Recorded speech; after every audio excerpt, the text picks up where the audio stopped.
आज आहे 16 सप्टेंबर म्हणजेच वर्ल्ड ओझोन डे, जागतिक ओझोन दिन. तर हा दिवस नेमका का साजरा केला जातो? आता ओझोन म्हणजे नेमकं काय, हा सुद्धा प्रश्न तुम्हाला पडला असणार आहे, हो ना? याच प्रश्नाचं उत्तर आपल्याला सांगण्यासाठी आज आपल्या सोबत आहेत आपल्या डॉक्टर बाबासाहेब आंबेडकर मराठवाडा विद्यापीठाचे पर्यावरण शास्त्र विभागाचे प्राध्यापक doctor BL Chavan sir. Hello, नमस्कार सर. नमस्कार सर, तुमचं MGM 90.8 FM वर खूप खूप स्वागत. धन्यवाद. तर सर, आज जागतिक ओझोन दिन आहे. तर सगळ्यांना हा प्रश्न पडलेला असतो की ओझोन म्हणजे नेमकं काय? तर ओझोन म्हणजे नेमकं काय आहे सर? ओझोन हा एक प्राणवायूचा त्रिप्रेणील आहे, म्हणजेच O3 असं लिहिलं जातं इंग्रजीमध्ये. ओझोन ऑक्सिजनचे 3 अणू एकत्र येऊन जर अल्ट्राव्हायोलेट रेडिएशनच्या सानिध्यात त्याचं एकाचं विघटन होऊन त्याचे 2 अणू दुसऱ्या 2 रेणूशी जर संयोग पावले तर ओझोनची निर्मिती होते.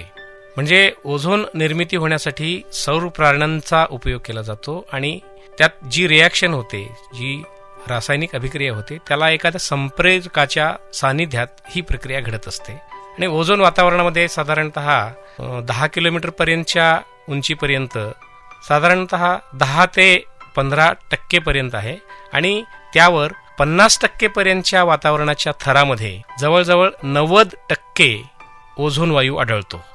तर सर, आपण नेहमी बघतो की वातावरणामध्ये ओझोनची काळजी केली जाते की आता ओझोन डिप्लेशन होत आहे, मग हे धोकादायक आहे आपल्यासाठी, आणि स्पेशली त्यासाठी आपण आजचा दिवस हा जगभरात साजरा सुद्धा करत असतो. तर ओझोनचं काय महत्व आहे आणि का एवढी काळजी घेतली जाते, का आजचा दिवस साजरा केला जातो? तसं वातावरणामध्ये ओझोन असतोच, परंतु त्याचं प्रमाण अत्यल्प असतं. पण हे प्रमाण जर वाढलं तर खालच्या थरात त्याला एक प्रदूषक गणलं जातं, परंतु वरच्या थरामध्ये ओझोनचा थर आवश्यक आहे.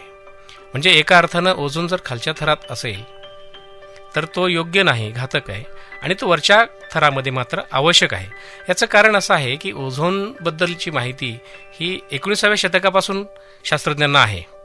1958 पर्यंत फारसं त्याच्याकडे लक्ष दिलं गेलं नव्हतं, पण ओझोनचा थर असतो आणि तो मोजण्याची प्रक्रिया सुद्धा डॉप्सन युनिटमध्ये मोजता येतो. हे सगळं 58 पर्यंत ठीक होतं. 1970 मध्ये सुद्धा त्याचा अभ्यास केला गेला आणि 1985 मध्ये जेव्हा अंटार्क्टिकामध्ये रशियन शास्त्रज्ञांनी, आर्क्टिक भागामध्ये अमेरिकन शास्त्रज्ञांनी ओझोनच्या वातावरणातील वरच्या थरामध्ये असलेल्या ओझोनचं मापन केलं, तेव्हा त्यांना असं लक्षात आलं की काही विस्तीर्ण भाग असा आहे की ज्याच्यामध्ये ओझोन कमी आढळतो. ओझोनचा थर ज्या जाडीचा हवा, म्हणजे ओझोनची घनता वातावरणामध्ये जेवढी अपेक्षित आहे त्यापेक्षा कमी झाली होती.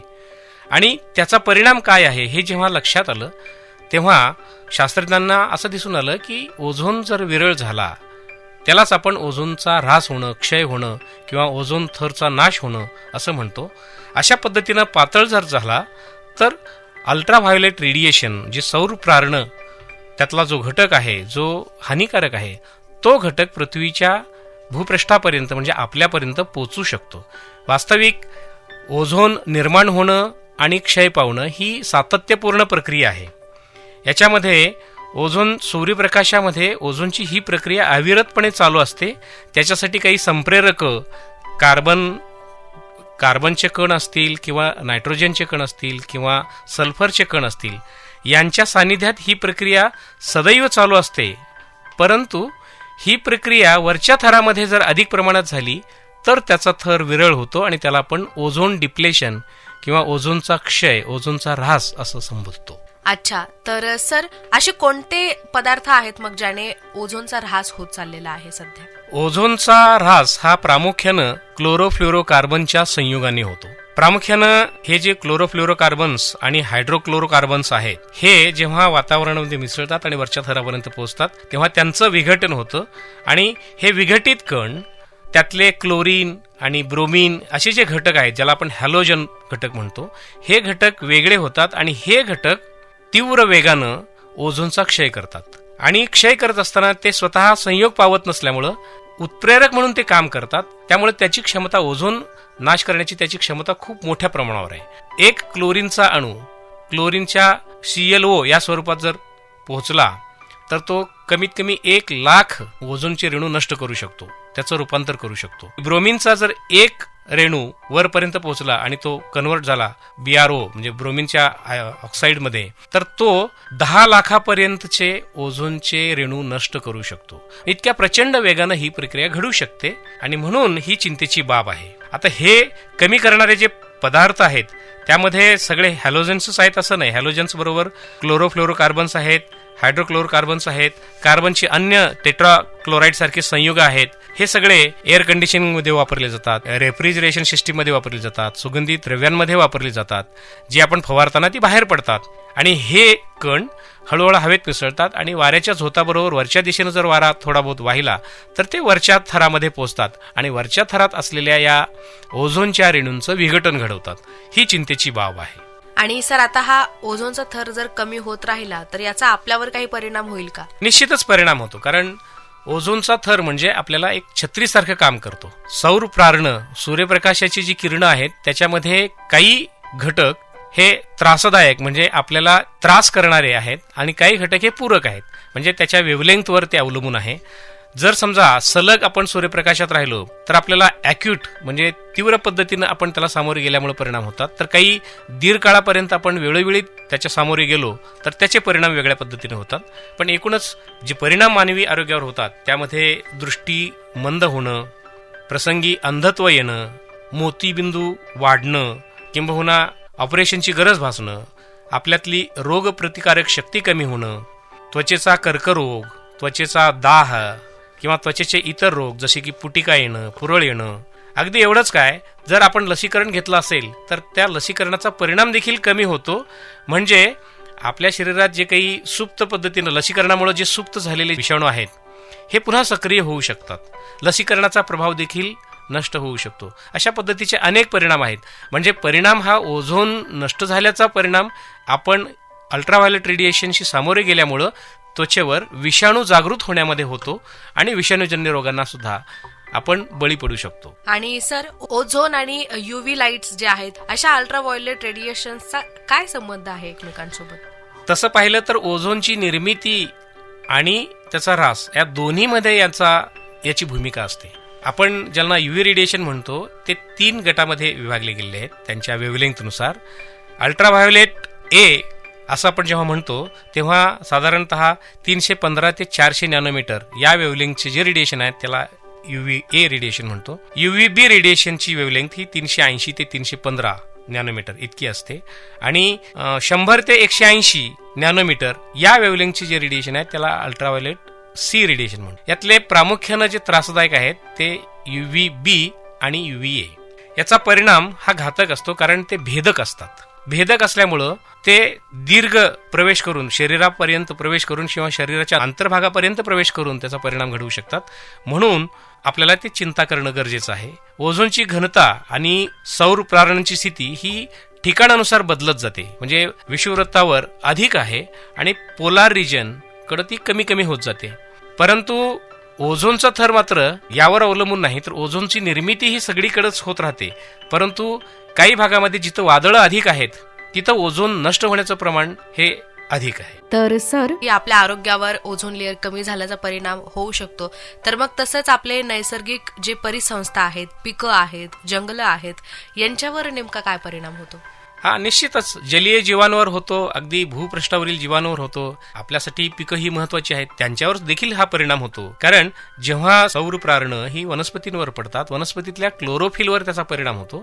त्याचबरोबर पॉलिफेनॉलवर. जर क्लोरोफिल व्यवस्थित असेल तर पीक चांगलं येतं, त्याची वाढ चांगली होते, जोपासना होते आणि पीक अधिक येतं. जर पॉलिफेनॉल चांगला असेल तर त्यांच्यात रोगप्रतिकारकता अधिक राहते. पण या दोन्हीवर जर अनिष्ट परिणाम होत असेल तर एकीकडे उत्पादन कमी होतं आणि दुसरीकडं ती पिकं रोगट बनतात आणि त्यामुळं त्यांची पानं जाड होणं, त्यांच्यामधील ऊतीचं प्रमाण कमी होणं, त्यांच्यामधील DNA, प्रथिने किंवा लिपिड्स यांच्या रेणूवर परिणाम होणं, यामुळं उत्पादनात घट होते आणि ही उत्पादनाची गुणवत्ता देखील कमी होते. परिसंस्थेवर देखील अनिष्ट परिणाम होतो. संपूर्ण परिसंस्थाच संचालन त्याचं जे होतं त्याच्यावर परिणाम होतो. अगदी सागरी अन्नसाखळी जरी आपण लक्षात घेतली तरी सागरी परिसंस्था देखील यामुळे बाधित होतात. त्यांची उत्पादकता कमी होते. जे काही उत्पादन होतं मग ते सागरी परिसंस्थेचं असू द्या किंवा ॲग्रिकल्चरल म्हणजे शेतीतील परिसंस्थेचं असू द्या, त्याच्यातील उत्पन्नाची जी रुचकरता आहे ती कमी होते. त्याचबरोबर त्याचा कस कमी होतो आणि विघटन प्रक्रिया जी पृथ्वीवर होत असते त्याच्यावर देखील याचा अनिष्ट परिणाम होतो. म्हणजे मानवी अन्न पुरवठ्याची उपलब्धता आणि गुणवत्ता बदलू शकते. त्यामुळं अगदी जमिनीत जे सूक्ष्मजीव असतात त्यांची संरचना सुद्धा बदलू शकते. असे अनेक परिणाम शक्य आहेत. अच्छा. आणि सर आपल्या इथे वातावरण जे आहे सारखं बदलतंय. यावेळी पाऊस कमी पडलाय, यावेळी उन्हाळ्यात जास्त पाऊस पडलेला आहे. त्यानंतर आता सुद्धा पाऊस कधी पडतोय कधी पडत नाहीये आणि आता परत एकदा गॅप नंतर पाऊस सुरू झालेला आहे. मग आता ओझोनचा परिणाम हा आपल्या वातावरणावर पण होत असतो का? निश्चित होतो. अगदी वातावरणावरच काय, अगदी जलचरांवर जे जीव पाण्यात खाली आहेत त्यांच्यावर देखील हा परिणाम होतो. त्यांची जीवविविधता कमी होणं म्हणजे जैवविविधता विरळता होणं, ते रोगट होणं, त्यांच्यावर अगदी जर 10 मीटरच्या खाली जरी पाण्याखाली असतील त्यांच्यावर देखील परिणाम होतो. मग ते फायटोप्लँक्टॉन असतील, माशांची अंडी असतील, अळ्या असतील, झू प्लँक्टॉन असतील, म्हणजे हे किंवा प्राथमिक किंवा इतर दुय्यम घटक या सगळ्यांवर अनिष्ट परिणाम होतो. काही भ्रूण जे असतात त्यांचा लाक्षणीय मृत्यू घडून येतो. म्हणजे ग्लोबल वॉर्मिंगमुळे जे काही परिणाम होतात त्याच्यात देखील याच्यामुळे वाढ होऊ शकते. एवढंच काय तर आपण जे प्लास्टिक आणि लाकूड वापरतो यांच्या गुणवत्तेवर देखील या सौर प्रारणांचा परिणाम होऊ शकतो. म्हणजेच ओझोन डिप्लेशन झाल्यामुळं जी सौर प्रारणं खालपर्यंत येतात आणि ती जर त्याला जर हे प्लास्टिक आणि लाकूड आहे यांच्यावर परिणाम करण्याची क्षमता निर्माण होते, प्राप्त होते. त्यामुळं याच्यामध्ये सुद्धा त्यांची तन्यता कमी होणं, क्षीण होणं, त्यांना तडे जाणं आणि रासायनिक व जैविक जे गुणधर्म आहेत, भौतिक गुणधर्म आहेत यांच्यामध्ये बदल होणं, असे अनेक परिणाम आपल्याला दिसू शकतात. तर सर आत्ता तुम्ही आम्हाला सांगितलं की आपण जे रेफ्रिजरेटर मध्ये किंवा एसीज मध्ये जे क्लोरोफ्लोरो कार्बन्स विषयी तुम्ही सांगितलं, याचा परिणाम ओझोनवर होतोय. तर मग याच्यावर काही प्रतिबंध केलेले आहेत का सर? निश्चितच प्रतिबंधात्मक उपाययोजना केली जाते. कारण त्याचं जे आपल्याला UV रेडिएशनला आपण जेव्हा सामोरे जातो त्याच्या तीव्रतेनुसार आपल्यावर परिणाम होत असतो. हे फक्त आपल्यावरच असं नव्हतं, सगळ्या प्राणीमात्रांवर होतो. त्यातल्या त्यात माणसांवर देखील व्यक्तिगत पातळीवर जर विचार केला तर गोऱ्या माणसांवर परिणाम अधिक होतो, सावळ्या माणसांवर कमी होतो. पण ही परिणाम होण्याची जी प्रक्रिया आहे ही सगळीकडे असल्यामुळं सगळ्या देशांनाच याचा फटका बसतो. आणि म्हणून युनायटेड नेशन्स एन्व्हायरमेंट प्रोग्राम म्हणजे युनेस्कोच्या माध्यमातून संयुक्त राष्ट्राच्या पर्यावरण कार्यक्रमाअंतर्गत विविध कार्यक्रम घेऊन त्या अंतर्गत जनजागृतीपासून ते नियंत्रणापर्यंतचे निर्णय घेतले जातात. त्याचबरोबर याचे जे घटक आहेत 196 देशाचे घटक आहेत ते आणि वर्ल्ड हेल्थ ऑर्गनायझेशनच्या माध्यमातून काही नियम बनवलेले आहेत, काही संशोधन होऊन त्याला काही पर्यायही शोधण्यात आलेले आहेत. म्हणजे ओझोन डिप्लिटिंग सबस्टन्सेस आपण ज्याला म्हणतो ते फेज आउट करणं, त्यांना काढून टाकणं व्यवहारातून आणि त्यांच्याऐवजी सुरक्षित किंवा कमी हानिकारक असे काही घटक वापरणं हे सुचवलेलं आहे. त्यासाठी या CFCs वर बॅन आणलेला आहे किंवा त्याच्यावर बंदी आणलेली आहे. आणि HFC, HCFC यांच्यामार्फत ही जी प्रक्रिया ज्याच्यासाठी ही रसायनं वापरली जात होती ती पूर्णतः बदलली जात आहेत आणि जगभराने हे मान्य केलेलं आहे. आणि जगभरातल्या अनेक देशांनी याच्या अनुषंगानं अंमलबजावणी सुद्धा सुरू केलेली आहे. त्यामुळं मॉन्ट्रियल प्रोटोकॉल हा जो 1987 मध्ये झाला आणि त्याची आठवण म्हणूनच आपण हा ओझोन दिन साजरा करतो आहोत आणि लोकांना जनजागृती करण्यासाठी हा दिवस आपण वापरात आणतो. तर त्या करारामध्येच काही ही तत्व अंगीकारलेली आहेत आणि सर्व जगाने 196 देशांनी मान्य केलेलं आहे. आणि त्या दृष्टिकोनातून खूप मोठ्या प्रमाणावर प्रयत्न होत आहेत. त्या प्रयत्नाचाच भाग म्हणून विकसित देश हे तंत्रज्ञान इतर देशांना देत आहेत. आणि जुनं जे तंत्रज्ञान आहे ज्याच्यातून ओझोन नाश करणारी रसायनं बाहेर पडत होती रोखली जात आहेत, पायबंद घातला जात आहे आणि त्यांच्यामध्ये बदल केले जात आहेत. ही सर्व प्रक्रिया जागतिक पातळीवर सुरू आहे.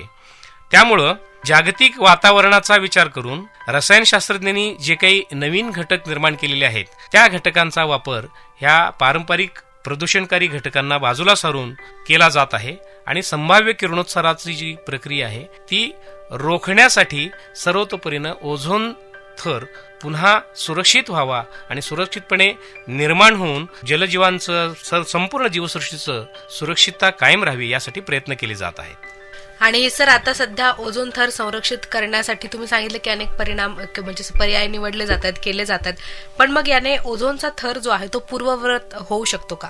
निश्चित होऊ शकतो. त्यासाठी काही प्रक्रिया ह्या रासायनिक तत्वांवर आधारित असतील, पण काही आपल्याकडून सामान्य माणसांनी सुद्धा त्यात काही गोष्टी केल्या पाहिजेत आणि त्याच्यासाठी सरकार किंवा अन्य संस्था या सुद्धा कार्यरत आहेत. त्यात प्रामुख्यानं काय करू शकतो आपण की कार्बनचं सिक्वेस्ट्रेशन जसं आपण करतो तसंच अन्य काही व्यक्तिगत पातळीवर जी सुगंधी द्रव्ये वापरतो किंवा जी रसायनं हवेमध्ये मिसळतात ज्याच्यामध्ये क्लोरोफ्लोरोकार्बन संयुग वापरलेली आहेत ती टाळली पाहिजेत आणि दुसरी नवीन संयुग जी स्थिर आहेत आणि पर्यावरणाला घातक नाहीत अशा रसायनांचा वापर करायला हरकत नाही. आणि पूरक पद्धतीनं आपण आपलं तंत्रज्ञान वापरलं म्हणजे जे जुने फ्रिऑन्स असतील, फ्रीज असतील, यांच्यातून बाहेर पडणारा गॅस जितका शक्य होईल तितका रोखत गेलो तर आपलं देखील त्यात सहभाग होईल. आणि निश्चितच नजीकच्या काळामध्ये संपूर्ण जगभरातून जे ओझोन डिप्लेटिंग सबस्टन्सेस म्हणजे ऱ्हास घडवणारे जे घटक आहेत ते काढून टाकले जात आहेत. म्हणजे औद्योगिक क्षेत्रातून हे पूर्णतः संपणार आहेत. त्यामुळं वेगानं ओझोनचा थर राखण्यात मदत होईल. पण आपण देखील आपल्या परीनं वैज्ञानिक समुदाय आपल्याला जे काही तंत्रज्ञान सुचवतो, जी काही उपाययोजना सुचवतो त्याची अंमलबजावणी करून त्यात सहभागी झालं पाहिजे. अगदी जागतिक पातळीवरचा जर विचार केला तर संयुक्त राष्ट्रसंघाच्या कार्यक्रमाअंतर्गत आणि आश्रयाखाली संपूर्ण वैज्ञानिक समुदाय ओझोन पूर्ववत होण्याच्या आणि कमी होण्याची जी प्रक्रिया आहे ती थांबवण्याच्या साठी सतत अभ्यास करत असतो. सुमारे 300 पेक्षा अधिक शास्त्रज्ञ सदैव त्याच्यावर अभ्यास करत असतात. त्याची सध्याची स्थिती काय आहे याचं विश्लेषण करतात आणि त्याच्यासाठी काय केलं पाहिजे ही माहिती पुन्हा प्रसारित करतात. त्याची आपण माहिती घेतली पाहिजे आणि त्या अनुषंगानं आपण जर काही आपल्या व्यक्तिगत जीवनामध्ये सुद्धा काही उपाययोजनांचा जर वापर केला तर हे शक्य आहे. नक्कीच सर, एक खूप महत्वाची गोष्ट तुम्ही सांगितली. आपण नेहमी विचार करतो मी एकट्याने प्रदूषण रोखलं तर किती होणार आहे, काय फरक पडणार आहे. तर तुम्ही एक खूप महत्वाचा पॉइंट सांगितला की आपण आपल्या व्यक्तिगत पातळीवर सुद्धा प्रत्येक गोष्ट कंट्रोल करू शकतो आणि थोडा का होईना आपल्याकडून जो होऊ शकतो तो हातभार लावू शकतो. कारण कोणत्याही गोष्टीची सुरुवात जर आपण स्वतःपासून करत असू तर ती गोष्ट खरंच लवकर होऊ शकते. तर मला वाटतं की प्रत्येक जण हे नक्की करेलच. आणि थँक्यू सो मच सर, तुम्ही आज वेळातून वेळ काढून एवढ्या महत्वाच्या गोष्टी आम्हाला सांगितल्या. त्याबद्दल तुमचे माझ्याकडून MGM 90.8 FM कडून खूप खूप आभार. धन्यवाद.